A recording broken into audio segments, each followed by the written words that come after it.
What's up? Welcome back. I'm John Stark from BackTheMovieGuy.com, your favorite blind film critic, and today we're doing Talking Oscars, the supporting actress race. I've already done actor, actress, director, and picture thus far.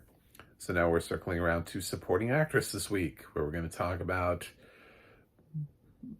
well, supporting actresses. So, I'm coming at this from a little bit of a different angle. There's some things that I look at and see that other people are predicting, and I'm like, I don't quite get that. Um, I don't know why anybody's predicting Angelina Looking-Glass at this point until her film gets picked up. The Mzia King film is running purely off of like adrenaline coming out of South by Southwest. There has to be a reason why that film hasn't been picked up, because if it really was that good, a studio would pick it up and at least slate it for next year. Like even if they felt like they had their full slate, why aren't they picking up that film? Why is that film having such a hard time finding distribution? I've heard something about how they want like a high price tag for it that wouldn't stop a studio necessarily. I mean, streaming services pay exorbitant rates for things. Last year they paid what, like 25 million, 30 million for Nutcrackers, that shitty Ben Stiller movie that landed on Hulu. So, I mean, are we really if we're going to do that, then I don't think that's the reason it's stopping the movie. Um so who do I have? We'll start up at the top with Elle Fanning for sentimental value. She's been in a bunch of things recently. She was in last year. She was in A Complete Unknown. She got a little bit of traction with that, but she had to sort of share the supporting actress spotlight with Monica Barbaro, who had sort of like the transformative performance of playing an actual person that everybody knew, whereas Elle Fanning was playing an actual person that less people knew and wasn't like a musical influence. So she ended up losing out in that regard. I think if Monica hadn't been as good, or had less screen time, Elle Fanning might have gotten that supporting actress spot. Here, sentimental value is running off of a ton of goodwill at Cannes, and the technical Palme d'Or winner is not really looking like a contender in any acting categories. So it's almost like sentimental value becomes the strongest film coming out of Cannes, even though uh, technically it didn't win. Technically it's like the runner-up. So we're gonna go with Elle Fanning for sentimental value. I think the body of work warrants it. It'll be interesting because I think Dakota Fanning for a long time was really trying to get this spot, but her career has kind of evolved into a way where she's not getting quite the same offers that Elle Fanning is. So, even though I could easily look at some roles that Dakota got and say we probably should nominate that, and we didn't, Elle Fanning looks like she's going to be the first Fanning of the sisters to be nominated. So I would go with that as my first choice. Second choice, again, looking at sort of the things that I've picked thus far and lining that up, and some things that I've said in my other videos. I'm a little nervous about After the Hunt. However, Ayoa Debari seems to be like an actress that is on the come up, so to speak.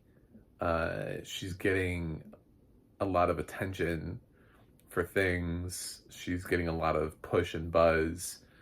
And based on what After the Hunt is, even if it didn't sneak into picture, I kind of wonder if the thematic material doesn't boost some of the performances into the races.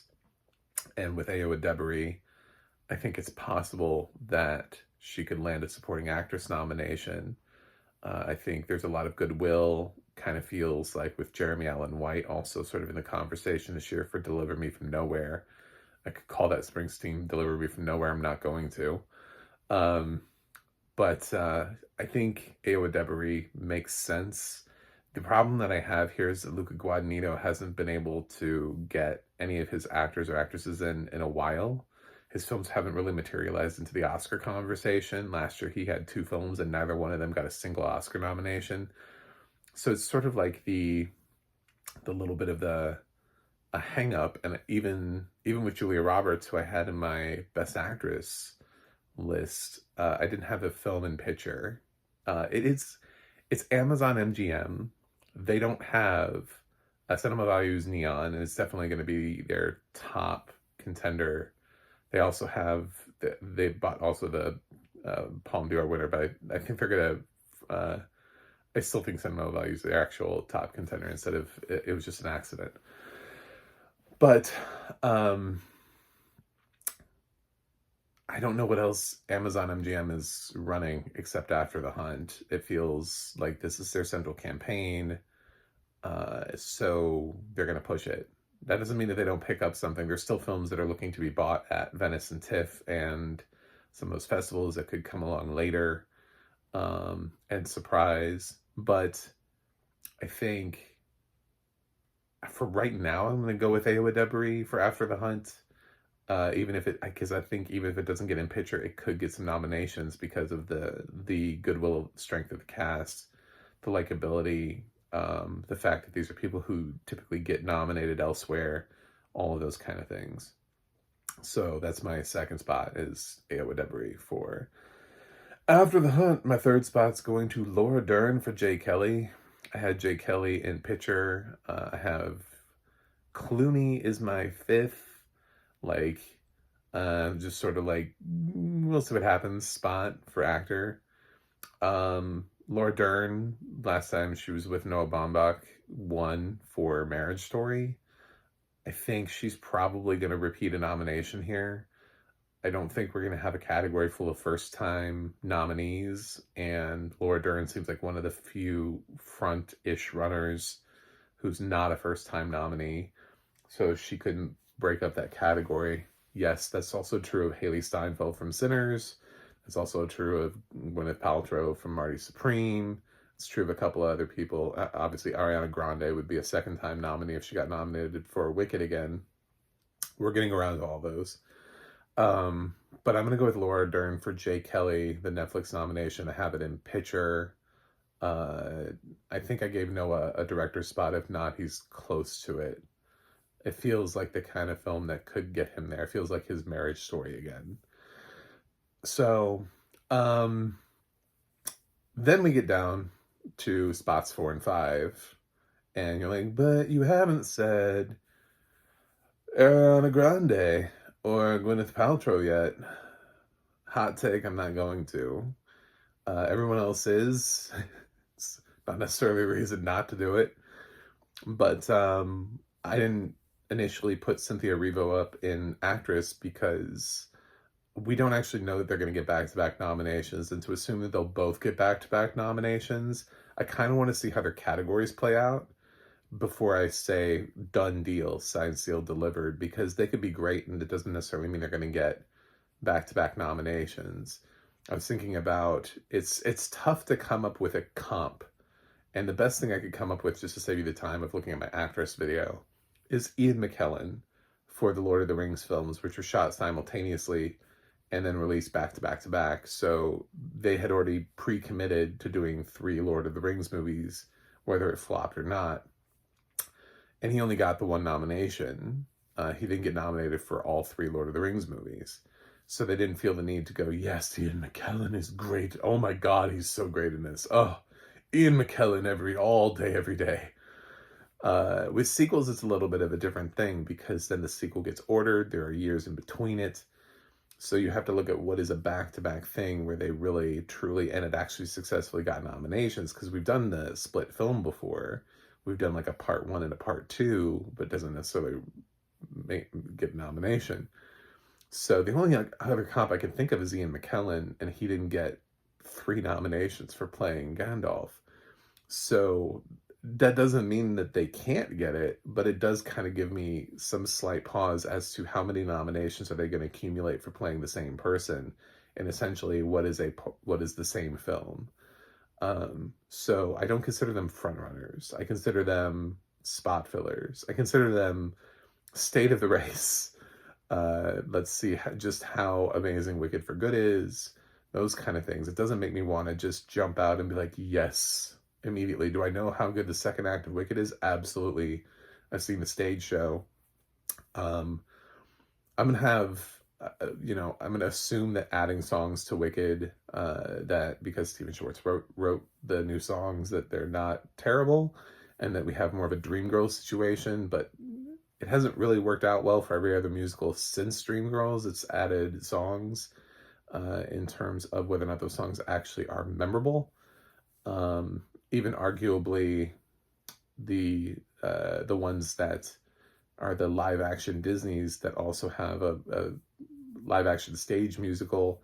I don't know that anybody is running around singing the song that Jonah Hauer-King had in The Little Mermaid versus her voice, or I don't know if Nevermore has trumped If I Can't Love Her. So I don't know if those are the things. If that actually works out, I don't know that people sing Hugh Jackman's song from Les Mis or any of the new songs from Dear Evan Hansen. But the last time that I can think of that a song hit in a musical and actually sort of resonated and people know what it is Listen from Dreamgirls. So we need, if he wrote Listen from Dreamgirls, sure, Act 2 will be fine. But so who am I going with otherwise? And why am I not going with Gwyneth Paltrow? So I kind of pumped the brakes and pulled back a little bit because we all kind of assumed Marty Supreme was A24's top film because of its Christmas Day bow, which was previously like, that's the time frame that they gave to Zone of Interest. That's the time frame that they gave to The Brutalist. But they also announced Venice, and they also announced TIFF, and which Safdie movie was there. It wasn't Marty Supreme. It was The Smashing Machine. The Smashing Machine was the one that was showing up at Venice and TIFF. So I'm going to give it to Emily Blunt right now, because I don't know if A24 knows something about Marty Supreme that we don't know. Either the fact that it has a chance of being pushed back. Maybe they don't want to release both Safdie movies in the same year. I don't know. But I would have given it to Gwyneth Paltrow, but everybody had kind of counted The Smashing Machine out. But it looks like A24 is trying to actually push The Smashing Machine. Now, what may happen is The Smashing Machine is less of a film, like the idea of a best film thing, and more of a performance. It could be for Dwayne Johnson alone. It could be for Dwayne and Emily. It could even be for Emily. And then Marty Supreme is more of like a film thing, where it feels like the film is good, but maybe the performances are not quite as revolutionary as watching Dwayne Johnson have a transformation in Smashing Machine. So maybe Smashing Machine's ceiling is just acting, whereas Marty Supreme's ceiling is picture and tech categories, but maybe not acting. I don't know. I don't know what the case is. But it does give me pause when A24 starts figuring out which films are going where. And Smashing Machine is the one that gets the first swing, so to speak. So that means I'm putting Emily Blunt in where I would have put Gwyneth Paltrow. So, yeah. I mean, she was previously nominated for Oppenheimer. If it makes sense. I don't know that Gwyneth Paltrow would necessarily get nominated. Her last nomination was for Shakespeare in Love. So even if Marty Supreme was great, it doesn't necessarily mean that she would come along with it. There's also another supporting actress in Marty Supreme who, if they were good, I could see them sort of being a surprise nomination. One of those like weird sort of interesting choices in the supporting actress race, and that's Fran Drescher, who also is in Marty Supreme, which is intriguing that she would be in the Oscar race at all. And when we think about these sort of like weird left field performances, yeah, I mean, I could see that. Like in a supporting actress race, if she's like a revelation, if she's like a Monique, yeah, why not? And then even to the detriment of Gwyneth Paltrow, where suddenly, okay, so Marty Supreme is a strong player, but who got the nomination? It was Fran, not Gwyneth because Fran's performance is oddly transformational. even if she has like slightly less screen time, it's just the performance that everybody was like, whoa, holy shit, did you see Fran Drescher in that movie? I mean, if a Safdie brother can do that for Adam Sandler in Uncut Gems, why can't they do it for Fran Drescher and Marty Supreme? So that leads me to my other thing. So right now we're at 4. We have Elle, we have Ao, we have Laura, and we have Emily. So who do I have in 5th place? I'm intrigued by another name on the list, on like the broader list. And I came down to, there's also a name that's sort of rising for me. There are other names that I've thought about. There's like a second actress that I'm less familiar with from Sentimental Value. I think that just goes to, that's sort of like an Ariana Grande thing, like the state of the race. If Sentimental Value is able to get 2 supporting actress nominations, it says more about the other films than anything else. There's a supporting actress in Rental Family. But I kind of think the strength of the film is coming from Brendan Fraser, so I'm kind of waiting to see if Brendan Fraser is a rising tide type thing that's lifting a supporting actress performance. Like, I don't see this film getting a supporting actress, but not Brendan Fraser.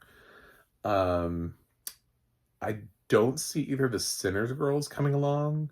I think Michael B. Jordan has a hard enough time getting in the actor race. And possibly Delroy Lindo. I think the fact there are 2 actresses is already going to split the problem in supporting actress.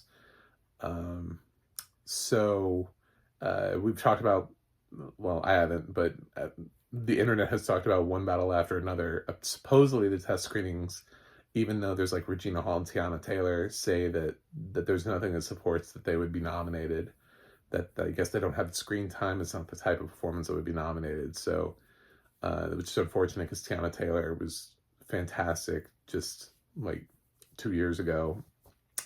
I kind of wanted to see more of her. She's even great in Straw this year, a bright spot in Straw. So that would have been cool. I'm paying a little bit of more of attention to a couple of people because of the films that they're in. One of them is like Gabby Hoffman for Springsteen, Deliver Me From Nowhere. I could see her kind of coming up. She's been around forever, a little bit like, actually even longer than Elle Fanning. Depending on what her role is and depending on the Deliver Me From Nowhere thing, I wonder if she could be like a Monica Barbaro coming in type performance, or what Elle Fanning would have done out of Complete Unknown had the film given it any sort of latitude. I'm interested in Tilda Swinton for Ballad of a Small Player, just because Tilda Swinton is Tilda Swinton, and she just feels like somebody who should accumulate more nominations, like well respected within the industry. That could happen, maybe. I don't think Jennifer Lopez is going to happen for Kiss of the Spider Woman. That just seems to be like a film that nobody liked enough at Sundance.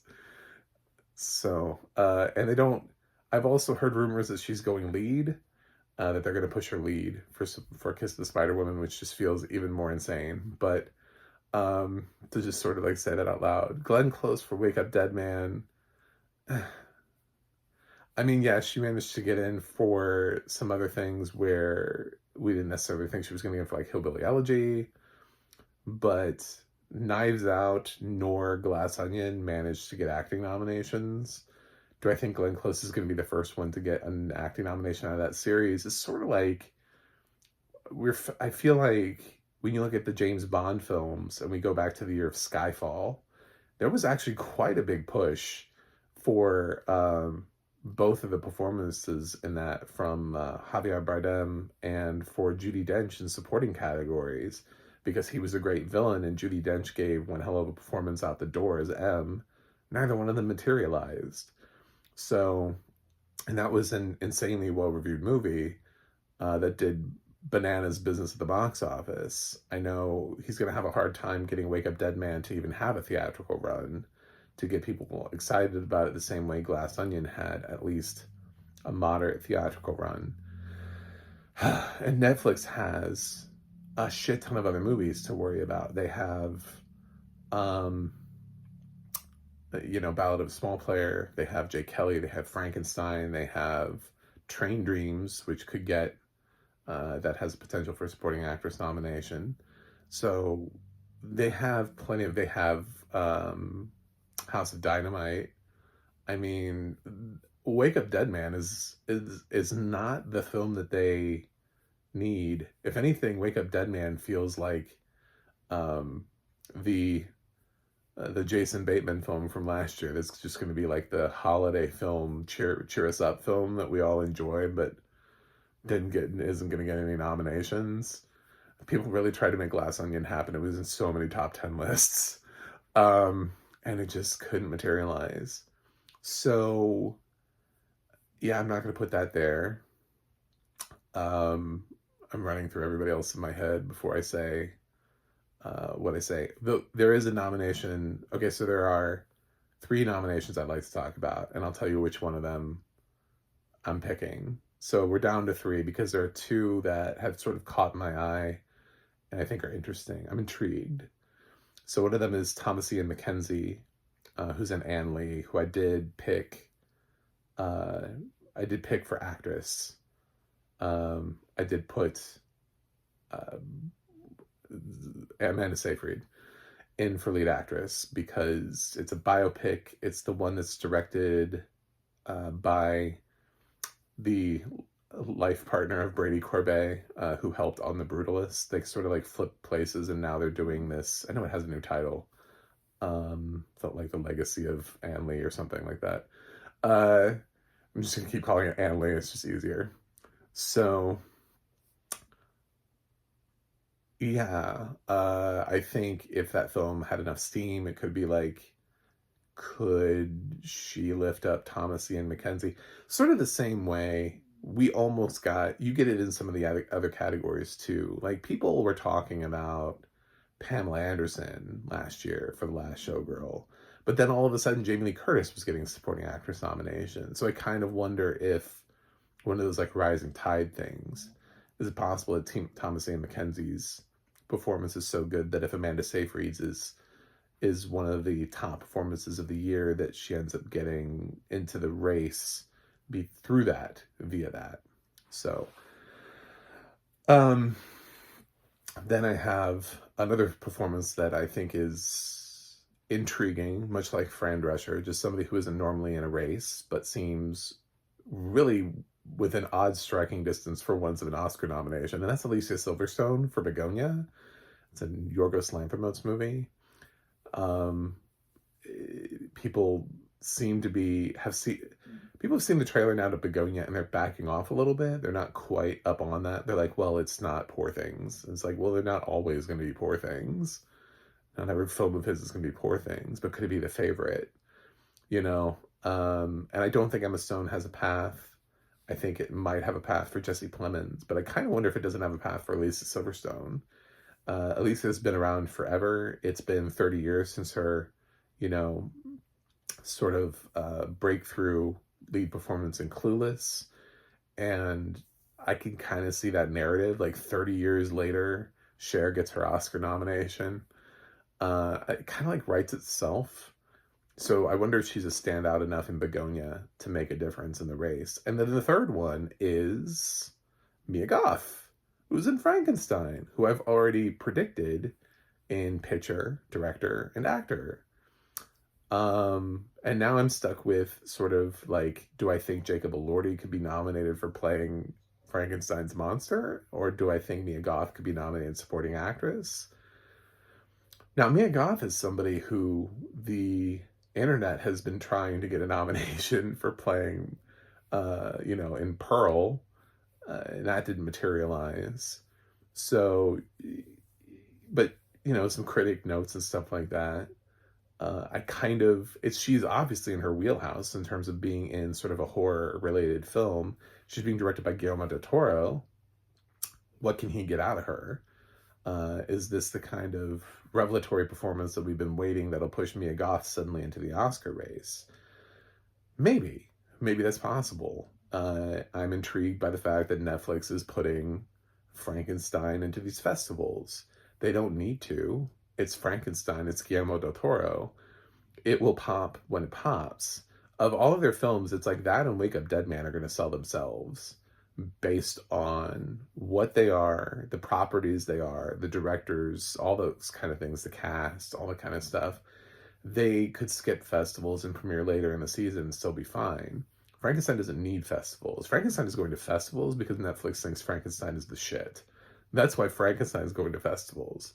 So I'm kind of, Mia Goth is also like within striking distance right now for this fifth place spot. And even after the festivals, because Jay Kelly's going also, we'll find out whether or not Laura Dern's Jay Kelly performance is going to materialize. I could see myself flipping Mia and Laura in terms of Netflix nominations. So between Mia, Alicia, and Thomas Ian McKenzie, for the purposes of this video, I'm going to roll with it right now because I did have Begonia in Best Picture, and I haven't put, because I don't think Emma Stone's going to get a nomination, I had Jesse Plemons sort of within striking distance for Begonia in lead actor.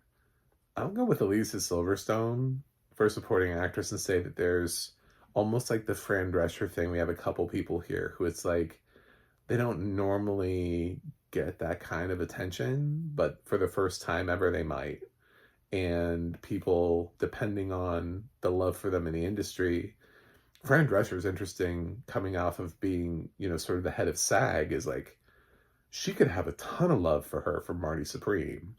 She could also have a ton of hate for her from Marty Supreme. I don't know how much SAG actors love or don't love Fran Drescher right now, or how they think that she did or didn't do well for them during that time period. Did she do all that she could?